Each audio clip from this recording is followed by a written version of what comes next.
Yo guys, what is going on? I'm here bringing you guys back here, another review here. Today we're going to be having Owari no Seraph, episode 2 and 3 review. I put both episodes together, so if you guys are enjoying this episode, give it a thumbs up, as well as subscribe if you're new, and leave feedback down below. I'd love to hear what you guys think. But this was an interesting 2 episodes. I want to do both of these because I want to catch up. And I'm reviewing this. I'm also reviewing Haiku, so check that out. And I'm gonna do some first impressions out here, and there should be like a top 5 smart this week. But what I'm trying to say though is that this episode, both of these episodes were kind of good. More along, the third one was a little bit better than the second one, where they pretty much prospered and were trying to take control of their cursed gear. They didn't really know how to use it until now because they just kind of like slashed and used basic sword skills is what they did. Like, they weren't even that efficient with sword skills. They just kind of naturally were talented with sword skills, you know? So they just did that and did what they could. And it seemed as though as things just weren't working out for our lovable pink-haired friend. He's the only one that I can't really remember his name. I really don't pay attention to anyone else outside of Shinwa and Yu, so I mean, and Gurren, so really everyone else is just there for me. But the little bow and arrow guy, the little feminine boy, everyone thought that he was weak. Turns out he can control his cursed gear and always could? I was like, hold up, wait a minute. He could always control his cursed gear and just did what he could. And I was just like, wow, he already could do it. Like, he literally was sitting at the top. And I'm like, all right, hold on. Before we go doing our cursed gear training, we should take these guys out. And I really like that he already knew how to use it before the other 2 guys, because he's the guy that's shadowed, that no one really listens to because his personality is the shy one. The shy guy that's a little shy, he's not really confident, he comes off as weak. And he's got that, you know, a lot of characters in shonen in the anime are like that. And I really liked how they showed the potential of his power. He technically was the strongest one. Well, I mean, second strongest one, because Yu's ultimate form, his other form, there's not really a name for it yet, but his experimental form, we'll call it that, is 10 times stronger than him. But pretty much, I like how he was the second strongest one. Everyone's like, oh, it's the pink-haired guy. Oh, yeah, it's him. Yeah, he's definitely cool and all that. It doesn't look like the guy off of Haiku. No comparison at all, right? No, I like how he was the one that really stood out, because they needed to at least show that he isn't just some random character in this anime that's just there, who just doesn't shut up and always needs help.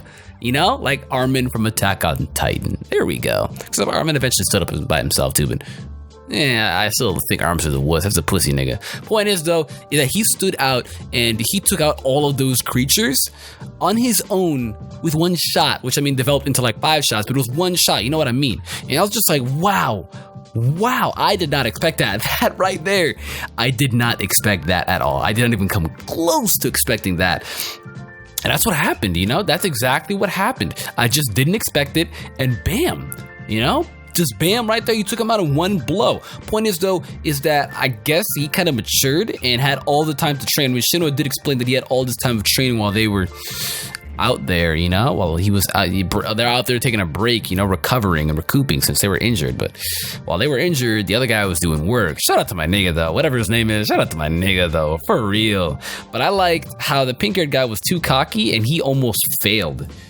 He almost failed to the point to where his cursed gear demon almost took over him. And I was like, yo, I hate this guy, dude. He thinks he's top shit. Like, you ain't, bro. You have 2 swords. You're not Zoro, and you look at the guy off of Haiku. What are you doing? Tsuchikima, something like that? The guy off of Haiku looks exactly like that. I'm not even kidding. Spot on. The only difference is one has pink hair, one has curly blonde hair. Oh. But I liked how Yu took over his creature in a way. It was more like, I guess I wouldn't. Actually, no, let me take that back. I didn't like it. And I can't really complain about it.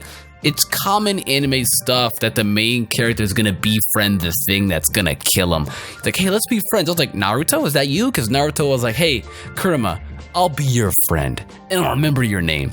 And Yu's like, hey, whatever the demon's name is. Wow, I'm so bad with names. Hey, whatever the demon's name is, I'll be your friend, because we're all lonely sometimes, and we could all use a friend and someone there to help us. I was just like, yawn, can we just move on? Stop it. Like, just defeat it. Why do main characters always gotta be friends with the things that will kill them that's typically inside their bodies? Like, I understand you gotta work with them, but like, work with them. I don't know, that's why I like the relationship between I like the relationship between the parasite and Migi, like the Migi parasite relationship there. I like that relationship a lot. Yeah, it was cool. That relationship right there was definitely cool because Migi wasn't friends with the other guy. That's how bad I am with names. No, I can't forget the guy from Parasite's name, the main character's name. Like, I really am bad with names, you know? But was it? It's whatever. I'm bad with names. Point is, though, I like the relationship between them, Twirlong Yu and his demon. I just wasn't nuts about it. Shinichi, there we go. I feel so stupid now. Shinichi and Migi's relationship was just a bond of working together and coexisting, but then Migi eventually had feelings, you know? And feelings didn't like want to be friends with them. I would have probably liked that better with you and this creature rather than that. But I mean, based off her personality, you could see that she wanted to be friends with you and all that kind of stuff. And point is, though, is that they actually used their signature moves at the end when they both conquered their cursed gears. And I was like, hold up, wait a minute.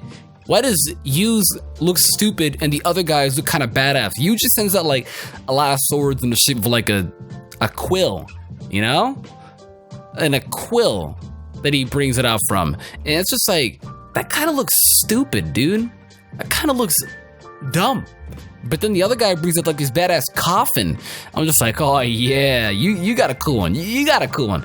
I kind of liked his a little better than Youth. I wasn't really feeling Youth, but I mean, hopefully in the future it'll progress to where you will be able to use cooler moves. Because the only thing that's really cool about you right now, I like his look. I like his personality. He's like arrogant, but at the same time main character. When he's not a main character, I like his personality. Which is like 5% of the time. And then I like his experimental form. It looks awesome. Looks very badass. But that is going to be it, though. So if you guys enjoyed this review, give it a thumbs up. Let me know what you guys thought about all the cursed gear forms in the comments down below. I'd love to see which guys you think is the better one between you, pink-haired guy, and little dreamy guy with the arrows. So I'd love to know. And with that being said, you should be able to see. Actually, that's it. With that being said, goodbye.